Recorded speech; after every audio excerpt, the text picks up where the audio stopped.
When a billionaire's lawyer walked out of the courtroom in the middle of a murder trial, leaving his client defenseless, the case seemed hopeless. Then a small voice from the gallery changed everything. An 8-year-old girl stood up and declared she would defend the man everyone believed was guilty. But what she knew about him, and what she was about to reveal, would turn the entire trial upside down and expose the real criminal. Welcome to Stories of Black Lives. Before we dive into these powerful stories of respect, justice, and hope, please let us know in the comments which country you're watching from today. If you'd like to see more stories like this, hit this subscribe button. Please don't forget to like our video. Mr. Blake, your client needs you to say something. Silence. Judge Coleman sat still, his right brow twitching just a bit. But that was enough to show he was annoyed. The courtroom was packed. Row after row of reporters, gawkers, and rubberneckers, hoping to see a young millionaire either squirm or somehow talk his way out of trouble. But defense attorney Harrison Blake just shook his head, gently closed his briefcase, and said in a cold voice, "I am withdrawing from representation, Your Honor." Effective immediately, a wave of gasps rolled through the courtroom. Some people stood up to whisper, others scrambled to tweet, but one person, one very small person, sat completely still. 8-year-old Destiny Williams, with beads in her hair and a borrowed dress that didn't quite fit, was in the third row behind the defense table. No one had noticed her when she came in. No one cared who she was. Not yet. Caleb Preston sat stunned at the table, staring at his now empty chair, mouth dry. He was only 26, a tech founder from San Diego who'd built an app that helped people find safe jobs during the pandemic. Just last year, Forbes had called him the people's billionaire. Now he was in handcuffs, accused of a crime so cruel that even strangers wanted to see him fall. But he hadn't done it. He knew that. God knew that. The judge banged his gavel once. "This is highly irregular, Mr. Blake.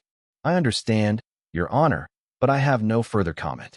I can't stand behind a client who won't be honest with me." Another blow to Caleb's gut. It didn't matter if he had been honest. Everyone was assuming he wasn't. Then came a voice, small, clear, from the middle of the courtroom. "I can defend him." The room froze. The judge leaned forward, confused. "Excuse me." Destiny stood up. Her voice wavered, but she didn't sit back down. "I said, I can defend him." Laughter. One man let out a chuckle, then stifled it. Someone near the front pulled out their phone and started filming. The bailiff stepped forward, unsure if this was some prank. "Little girl, what is your name?" the judge asked. "Destiny Williams." "And how old are you, Miss Williams?" 8. The judge blinked. "I understand I'm not a real lawyer," she added quickly. "But I read about this case, and I know he didn't do it. I know." Everyone expected someone to escort her out, but Judge Coleman didn't. Not yet. He looked at her with something between curiosity and pity. "And how would you know that, Miss Williams?" "Because he saved my brother's life 2 years ago." Now it was Caleb who turned slowly in his chair, his eyes locked on hers. He remembered her, but he didn't remember saving anyone. And that's when the courtroom started paying attention. Reporters sat up straighter. Phones were lowered. Destiny didn't back down. Her small hands gripped the wood of the bench in front of her, knuckles white. "I watched the videos. I read everything. People say he was at that warehouse, but he wasn't. He couldn't have been." The prosecutor scoffed. "Your Honor, this is a child." "Let her speak," the judge interrupted. Gasps again. No one saw that coming.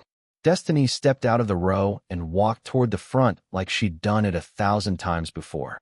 Her voice cracked a little, but she never stopped. "I know you think I'm just some kid, but my brother looked up to him. He was part of the mentor program Caleb funded. We didn't have nothing. We didn't even have Wi-Fi, but Caleb gave every kid in our building tablets and internet. My brother was going to go to college because of him, but he died last year." Silence hit like a punch. "I want to speak for Caleb," she said, "because nobody else will. And if that's not allowed, then maybe this court don't care about the truth." The judge sat back in his chair. Caleb was frozen, eyes locked on the girl. The bailiff wasn't sure what to do, and the cameras kept rolling. In just 3 minutes, the trial everyone thought they understood had completely changed. But what no one knew yet was that this little girl and this young millionaire were connected in a way even they hadn't figured out. They didn't throw her out of the courtroom. That surprised everyone. Judge Coleman let Destiny sit on a bench near the front while the bailiff whispered frantically to the clerk. Meanwhile, the entire internet was watching a shaky live stream from someone's phone. A kid just stood up in court and said she'd defend a millionaire. That was clickbait gold, and it was everywhere. Caleb sat in silence, his wrists cuffed, eyes on the little girl who had just done something even his lawyer wouldn't. He wanted to thank her, but what could he even say? She didn't even know him, did she? Court will recess for 20 minutes, Judge Coleman said finally. His voice was firm, but there was curiosity under it now. And someone please get this child a guardian or parent before I violate a dozen laws. The gavel came down, and people started buzzing with questions as they filed out. But Destiny didn't move.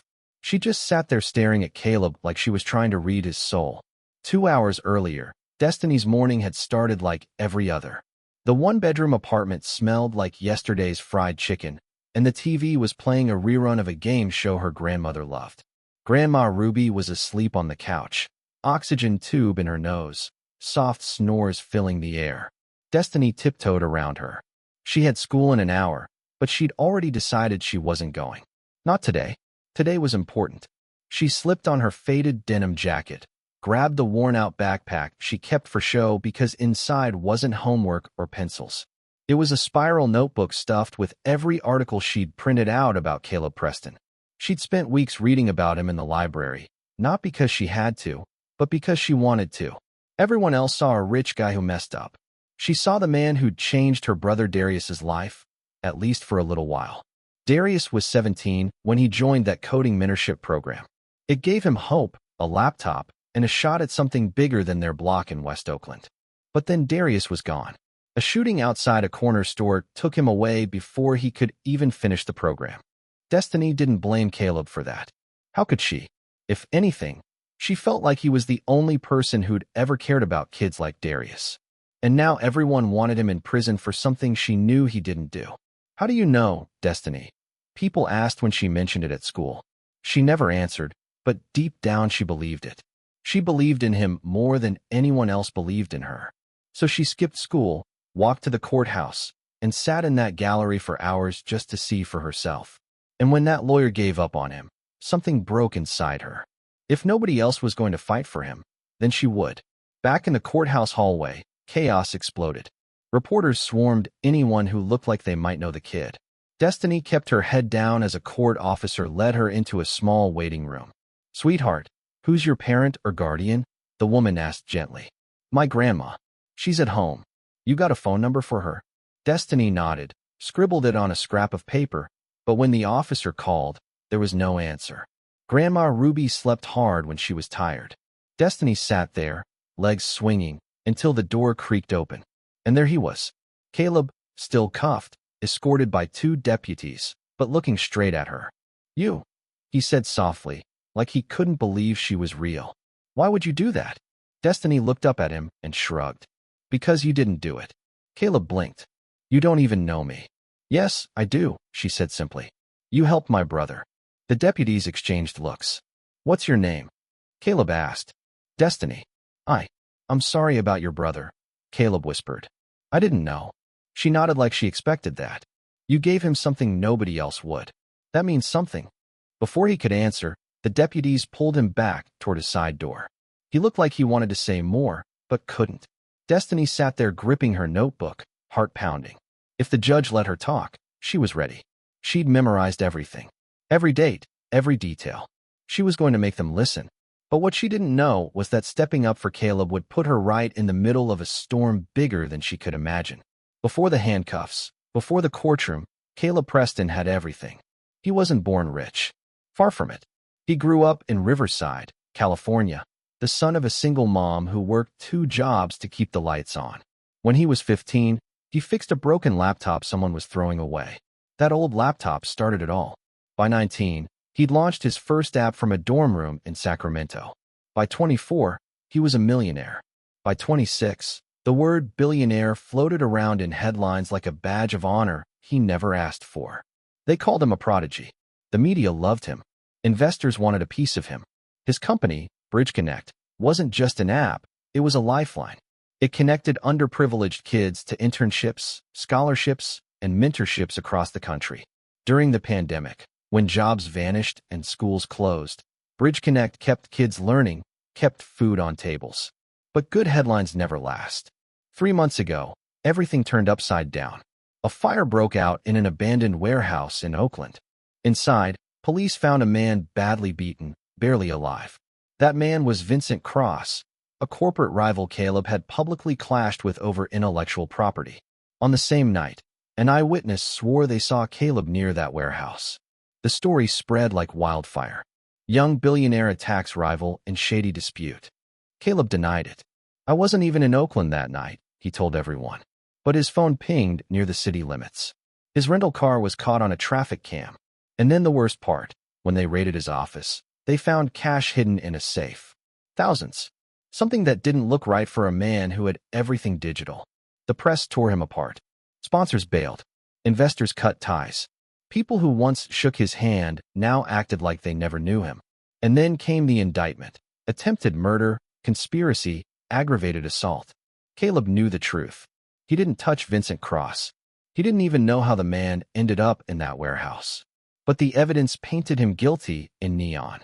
And the more he protested, the more everyone believed he was lying. The only person left in his corner was his lawyer, Harrison Blake. Until this morning, the 20-minute recess stretched into an hour. Caleb sat in a holding room, staring at the white cinder block wall. He didn't pray much, but today he prayed someone, anyone, would believe him. The door opened. A deputy walked in. "You've got 5 minutes."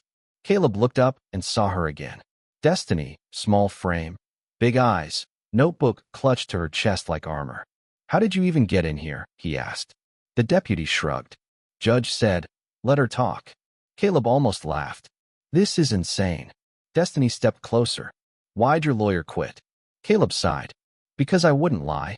He wanted me to say I was there, but didn't do it. I told him I wasn't there at all." "Were you?" "No." His voice was sharp, defensive, then softer. "I wasn't." Destiny studied him like she was checking his homework. "Then why'd they say your phone was in Oakland?" I don't know." He rubbed his wrists against the cuffs. "I think someone set me up." "Who?" "I wish I knew." Destiny flipped open her notebook. It was full of handwritten notes, printed articles, and scribbles in blue ink. "I've been reading everything about you. You gave out laptops. You paid for summer camps. You sent kids to college." "Yeah. So you don't sound like somebody who'd beat a man almost to death." Caleb smirked bitterly. "Tell that to the world." "I will," she said firmly. He blinked. "You really think anyone's going to listen to you?" "They better," she shot back. "'Cause I ain't lying." For the first time in weeks, Caleb felt something he thought he'd lost completely: hope. It was ridiculous. A billionaire finding hope in an 8-year-old with braids and a stubborn streak. But there it was. Before the deputy could escort him out, Caleb leaned forward. "Destiny, why are you doing this?" "Really?" She looked him dead in the eye. "'Cause nobody believed my brother either." Caleb froze. "What do you mean?" She swallowed hard. "When Darius died, they said he was just another gang kid. But he wasn't. He wanted to build apps. He wanted to work for you one day. And nobody cared. Not the cops, not the news. Nobody told his story right. So I'm telling yours." The deputy tapped his watch. "Time's up." As they led Caleb away, his throat tightened. He didn't know if Destiny could actually help him, but for the first time in months, someone saw him as more than a headline. But what neither of them knew yet was that the truth about the warehouse was far uglier than either of them imagined. The courtroom buzzed louder when the judge returned. Everyone wanted to know what would happen next. Cameras were still rolling. Social media was eating this up. Hashtags trended. #KidLawyer, #FreeCaleb, and #WhoIsDestiny?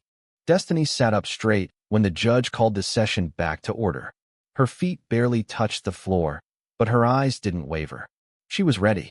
"Miss Williams," Judge Coleman began, "I appreciate your enthusiasm, but you are not licensed to represent anyone in this court." "I know, sir," Destiny said quickly. "I'm not trying to be a lawyer. I just need you to hear me out. Please." The judge stared at her for a long moment. "1 minute," he said finally. "Make it count." Reporters leaned forward like the Super Bowl was about to start. Destiny clutched her notebook and stepped up to the center of the courtroom. Her voice shook at first, But then it steadied. Everybody thinks he did it because of some video and a phone ping, but I read all the news. It don't make sense. They said Mr. Preston was in Oakland the night Vincent Cross got hurt. But his flight records show he left LA at 7 p.m. and didn't land in Northern California until after midnight. And that warehouse is on the other side of the city. That's hours away. A ripple of murmurs spread through the crowd. Even Caleb turned to look at her, surprised. I know people say kids don't understand grown-up stuff, Destiny continued, but math is math. He couldn't have been in both places. Somebody lied. And whoever lied is trying real hard to make y'all hate him. The prosecutor shot up. Objection. Sit down, the judge snapped. You'll get your turn. Destiny flipped the page.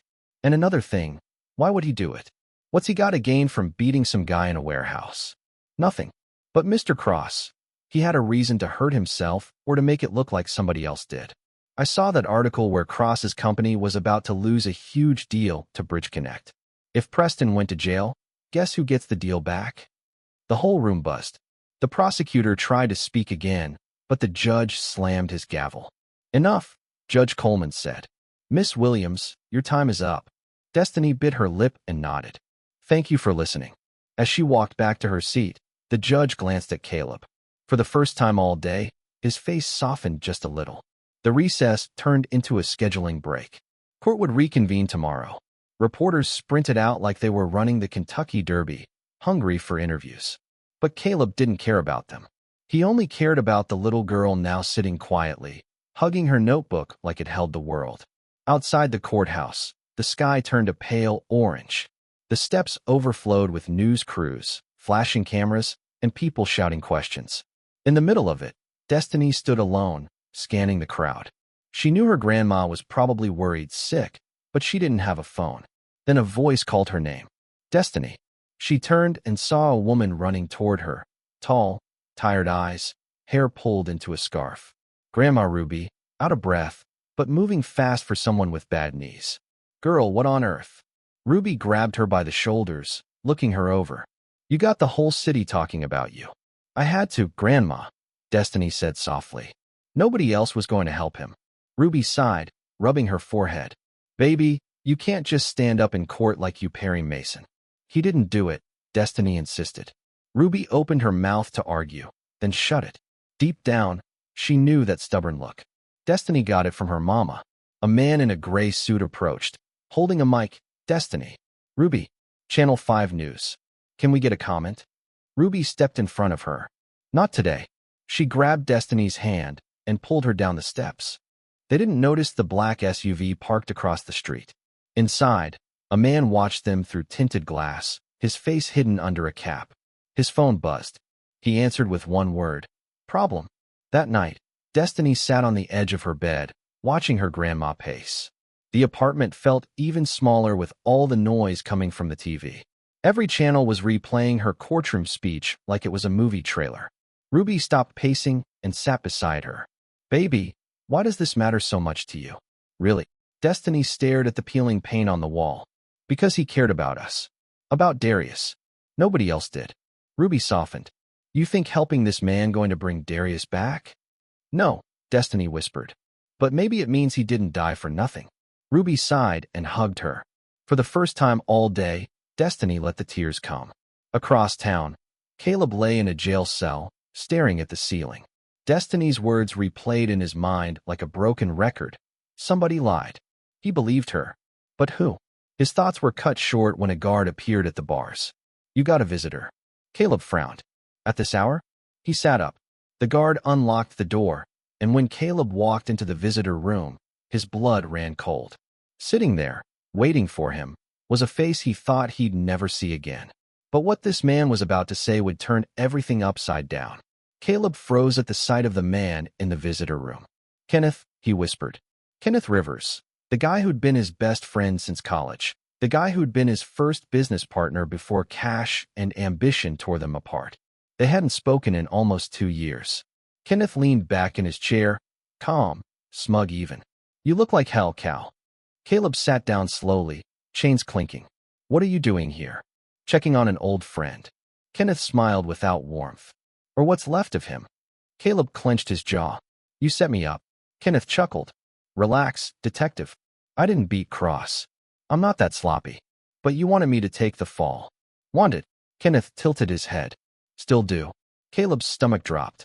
Why, Kenneth? I gave you everything. I pulled you into Bridge Connect when nobody else believed in us. You pulled me in, Kenneth said, his voice turning sharp. And then you pushed me out. You thought you were better than me. So I found someone who thought I was worth more. Caleb stared at him. Cross. Bingo. Kenneth leaned forward, eyes cold. He wanted you gone. I wanted payback. Win-win. Caleb felt his pulse in his ears. You framed me. You used my phone. Cloned your SIM. Easy. Rental car? That was a gift from me to you. Kenneth grinned. You should have seen your face when the cops showed up. Priceless. You think you'll get away with this? Kenneth shrugged. Who's going to believe you? The world loves a fall from grace. You're not a hero anymore, Caleb. You're a headline. And tomorrow you'll be a conviction. Caleb's hands shook under the table. Why are you telling me this? Because I wanted you to know it wasn't luck that took you down. It was me. Kenneth stood up, buttoning his jacket. Enjoy your last night as a free man. The guard came in to escort Caleb out. He didn't fight. He couldn't. The betrayal sat like a brick in his chest. Across town, Destiny sat in the living room while her grandma dozed in the recliner. The news replayed her clip for the 10th time.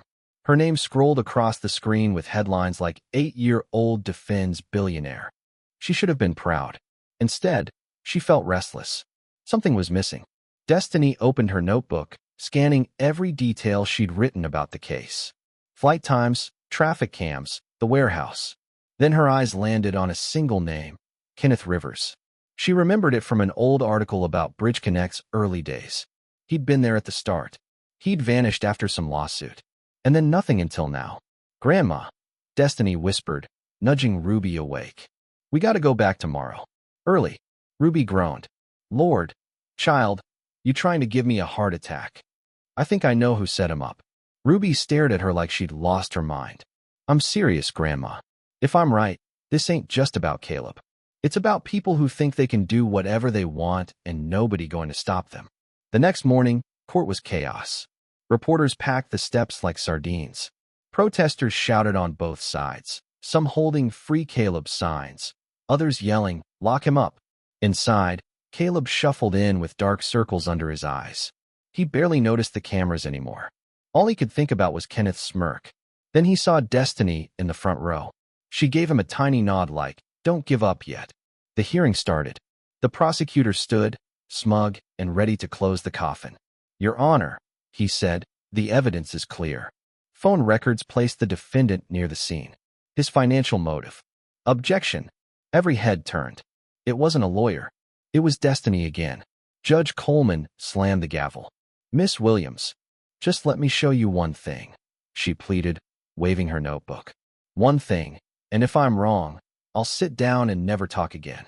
The courtroom buzzed like a beehive. Cameras zoomed in. The judge pinched the bridge of his nose. 30 seconds. Destiny sprinted to the front, notebook in hand. She flipped to a page and slapped it on the desk. This, she said, pointing to a printout, is an email from Bridge Connect's public folder. It's old, but look, Kenneth Rivers' name. He was the co-founder. Everybody forgot about him. But guess what? He's been meeting with Vincent Cross's lawyers last week. The prosecutor scoffed. That proves nothing. Then why? Destiny said loudly. Did Kenneth buy a plane ticket to Oakland the same day Mr. Cross got hurt? Gasps rippled through the courtroom. Reporters scrambled for their phones. Caleb stared at her, stunned. How did she even find that? Judge Coleman leaned forward. Is this true, counselor? The prosecutor stammered. I'm not aware. Then you better get aware, the judge barked. Court will recess for 2 hours while I review this. Gavel down. Chaos erupted. As deputies led Caleb out, he locked eyes with Destiny. For the first time in days, he felt like maybe, just maybe, he had a shot. But nobody realized Kenneth Rivers wasn't done yet. And the next move he made could cost someone their life. 2 hours later, the courtroom felt like a pressure cooker. Reporters whispered. Cameras rolled. Social media exploded with theories. Who is Kenneth Rivers? Did the kid just crack the case? When the judge returned, the air was so tight you could almost hear hearts pounding. After reviewing the evidence presented, Judge Coleman said, This court has serious concerns about the integrity of the state's case. He adjusted his glasses, eyes cutting toward the prosecutor. And even more concerns about the thoroughness of this investigation. The prosecutor's face turned red. Therefore, the judge continued, I am ordering the immediate release of Mr. Preston on bond. Furthermore, the court is requesting a formal inquiry into the actions of one Kenneth Rivers. The room exploded. People jumped to their feet. Reporters scrambled like a tidal wave of flashing lights. Caleb sat frozen for a second, then exhaled a breath he didn't know he was holding. The deputies removed his cuffs. For the first time in weeks, his wrists were free. He turned, and there she was, Destiny, standing on the bench to see over the crowd, grinning so wide her cheeks hurt. He walked straight to her.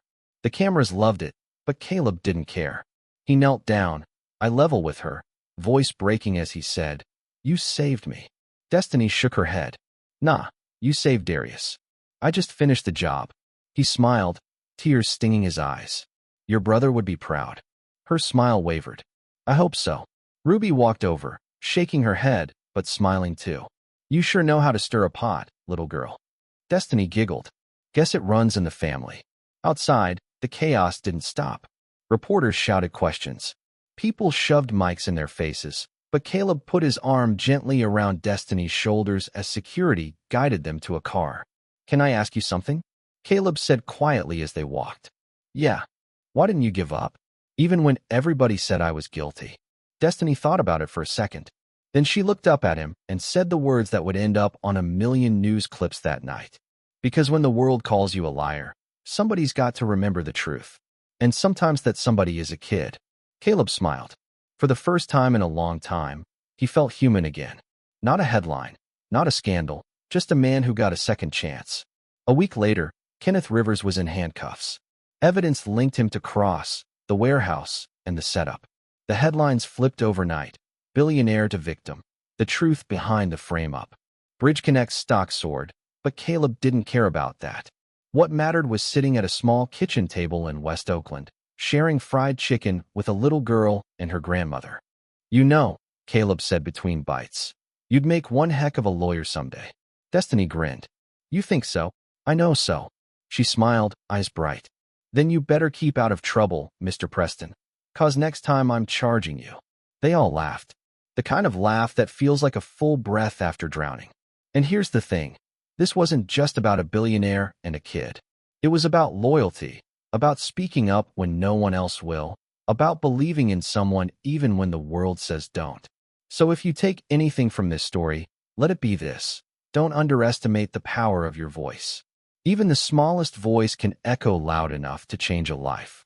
And if you're watching this right now, I've got one question for you.